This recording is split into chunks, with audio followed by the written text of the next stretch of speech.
That's what you're having? That would 100%. I tried it. 100% make my anus explode. Can it see you though?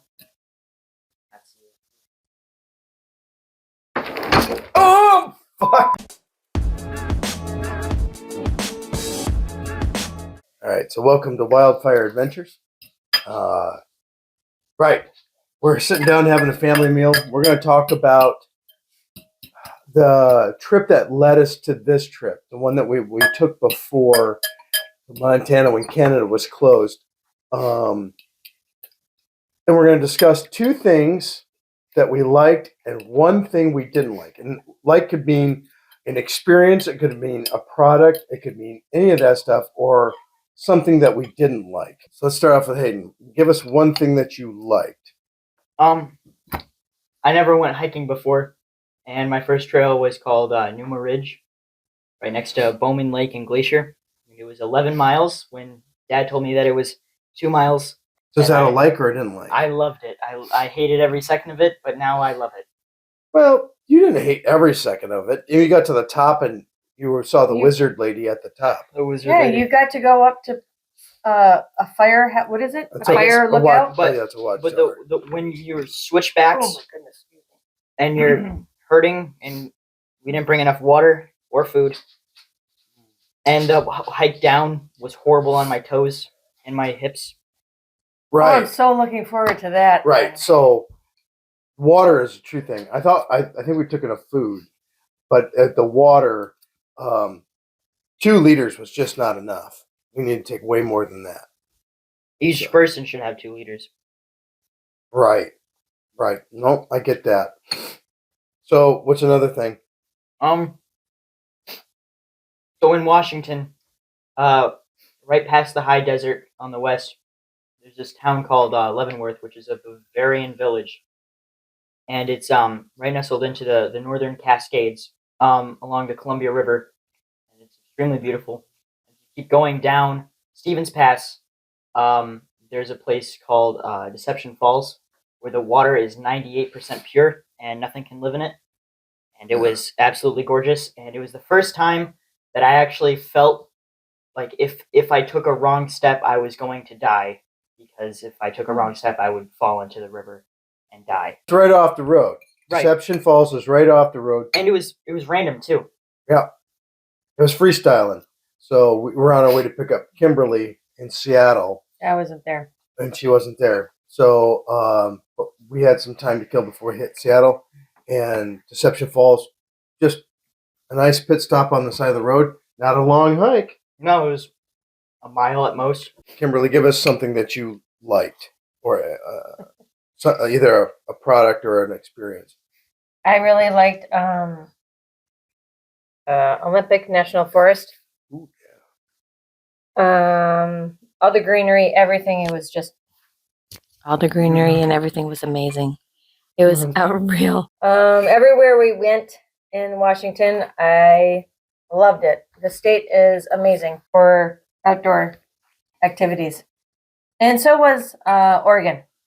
Oregon was absolutely gorgeous. Going out there with Natalie, our niece, and seeing some things. It was nice. It was nice. I really enjoyed that. Going from Olympic National Forest, going through Montana, going down through Wyoming, going through is that Cascades?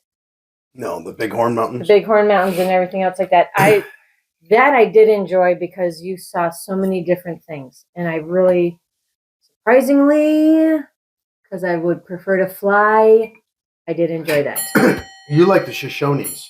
I did like the Shoshones, yeah. And that was over by Cody, right? Cody, Wyoming. Yes. That was really cool. And Cody, I would like to stay there. That would be kind of cool if we could stay there. I guess it's my turn. Things that I liked. And it's kind of corny, I enjoyed getting back on the High Line. Getting back on Route 2 in St. Ignace, Michigan, and heading west. I love that. I love the fact that we didn't have a whole lot planned out. And I love the fact that we were able to see things. Been on the road several times before, never got able to see anything. So I really liked that. The other thing I really liked is I really liked in Glacier National Park, you didn't need a fishing license to fish. And if it was an invasive species, you could keep it. So I really like the fact that I could go fishing. So, and I like the fact that our gear worked. Yeah. There were so many people around us throughout the entire trip that spent thousands, tens of thousands of dollars on their setup. We largely pimped our ride from Walmart and used things, Facts. and it worked really well. That's kind of like part of the basis behind this series of videos. There's a lot of other things I liked a lot, but those were the things that really stuck out. Hayden, what did you not like? So our first 3 days, we were just trying to get to Glacier. So it was like the second day was like 10 hours of driving, and that hurt my butt a lot, like a lot.